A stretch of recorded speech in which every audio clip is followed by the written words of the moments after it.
Hello everyone and welcome to the latest Subnautica-based sculpture on this channel, Make Your Mind.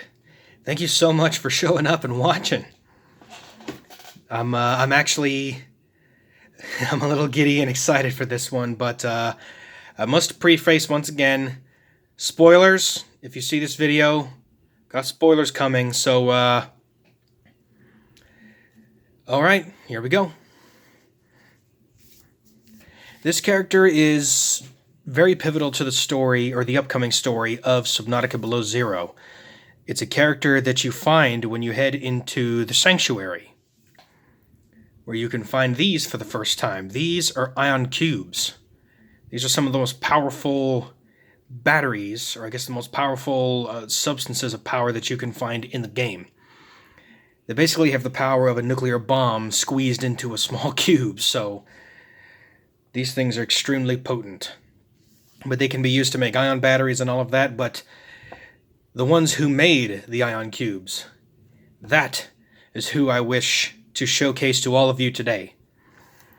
And with that, I would love to introduce to you what you will find at the end game of Subnautica Below Zero, the storage medium for the architect, Al-An. Did it work? Are we... It has been some time since I last stretched out in so many dimensions. Like waking from a dream. You're really not in my head anymore? There are some remnants. Would you like your memories of me removed as well? Are you kidding? No way. You still owe me the end of your story. I told you I must return home. To assess. Repair. Make amends. And make amends he will. Look at this. This is what the architects look like. Now, it's interesting that they actually went from being the precursors to then being the almanac to then being the architects.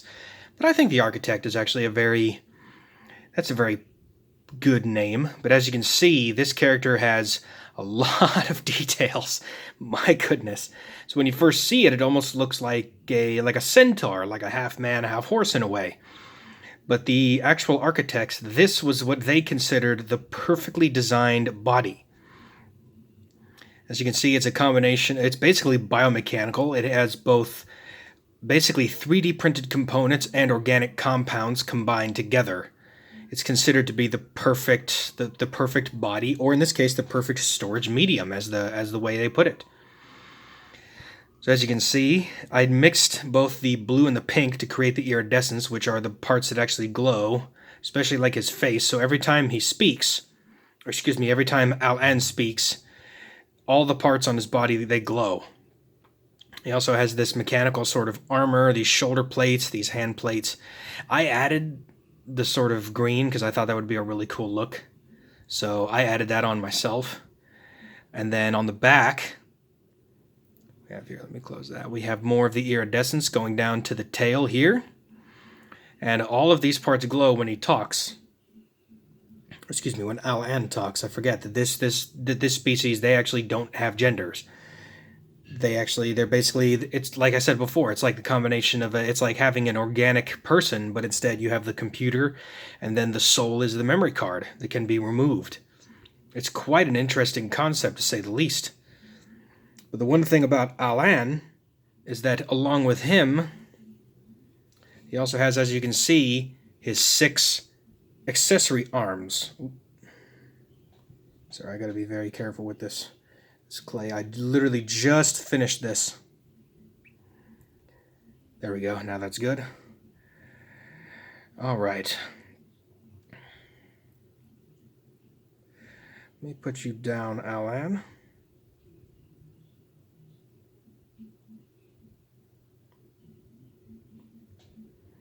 I'm going to kind of sit him down a little bit, so he's going to look like this. And then he has the 6 accessory arms. So he has, this is the first arm, this is a grabber arm that's down on the bottom right. It has a little grabber on the end. He has this arm, which he actually uses much like the propulsion cannon. He's able to pick up and then throw projectiles with this. he also has this secondary grabber arm, which can be used to grab finer items, maybe even more volatile items like ion cubes, things like that. So he's able to grab things with this arm. And then this is more like a crushing arm that is able to crush or even grab very heavy components and lift them out of the way.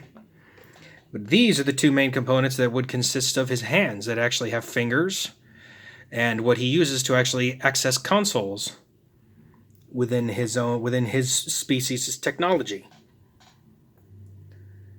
So that is one of the. But I have to say, this is one of the most incredible creatures that I've ever seen created from a game. Just the idea of having another being basically be downloaded into your cerebral cortex, and he becomes a companion of yours throughout the game, and then part of the story is to actually then find the components, scan the components, and then be able to get the materials necessary in order to create this incredible storage medium that is the body of the architect Al-An. It's quite an impressive looking character, I must admit. The storage medium of Al-An is much taller than the player, than Robin Goodall. And he brings up a lot of interesting questions, talking about how his entire kind is attached to a specific network, how he's able to access memories at will from any point in time, where they basically have a zero net loss in data. So they're able to access basically anything they want at any time through their network. And on top of that, they have just the most incredible technology, especially when it comes to the weapons platform in the first game, all the way down to the primary containment facility. These creatures are also responsible for the warpers, which that is going to be another sculpture showcase I will be doing soon enough, is the warper. I know it's kind of out of order, but I wanted to do this one first because this one had so many details. And once again, with the 6 arms, let me go ahead and fold the legs back up. I also, upon looking at Al-An, as you can see, the legs, the front and rear legs are totally different. You have these sort of exposed joints, I guess, on the outside of the 2 legs that have these hooves. And then on the back, you have only one single hoof with this sort of armored bit with the iridescence. But yeah, there he is.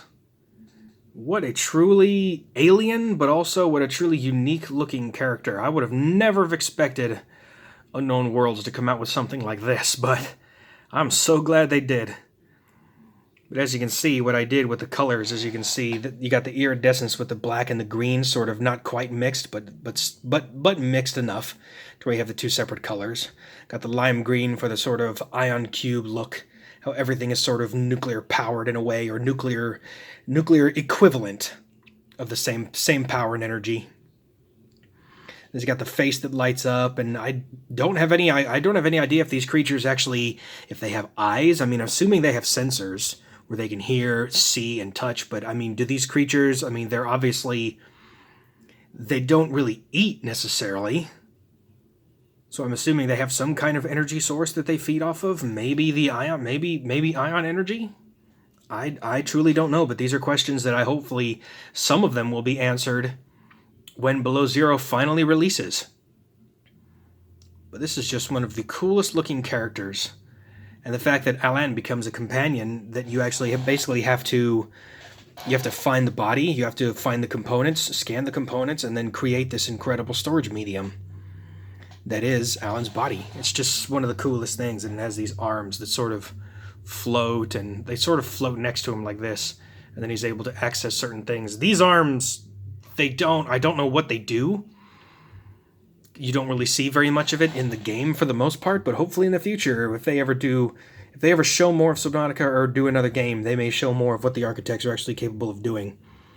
But they have the teleport technology, they have the warp gates, they have some incredible technologies that they've created and have basically been shown on the world of Subnautica. And it's just such an interesting concept. I love the sort of uniqueness of this character when it comes to design, and when it comes to, it's sort of familiar, but also very, very unfamiliar. Like, imagine a centaur This is basically an alien centaur computer that likes to act like Doc Ock with the arms. Especially this arm right here. That arm is very much like Doc Ock. So that arm kind of sits up here and is able to then grab components like that. But this is just so cool. So with that, thank you so much for watching this video. I just wanted to convey some of the details of this. And if you like videos like this, remember to leave a like down below, and remember to subscribe and hit the bell for notifications so you don't miss the next video like this. I've got a few more Subnautica sculptures on the way. Mainly, I have the Ghost Leviathan coming up. I also have the Ice Worm. I also have the Stalkers and the Snow Stalker. And I also have coming up a couple of creatures from the De-Extinction mod. Those are all going to be coming up. So with that, thank you so much again for watching. And I will see you on the next Subnautica Sculpture Showcase.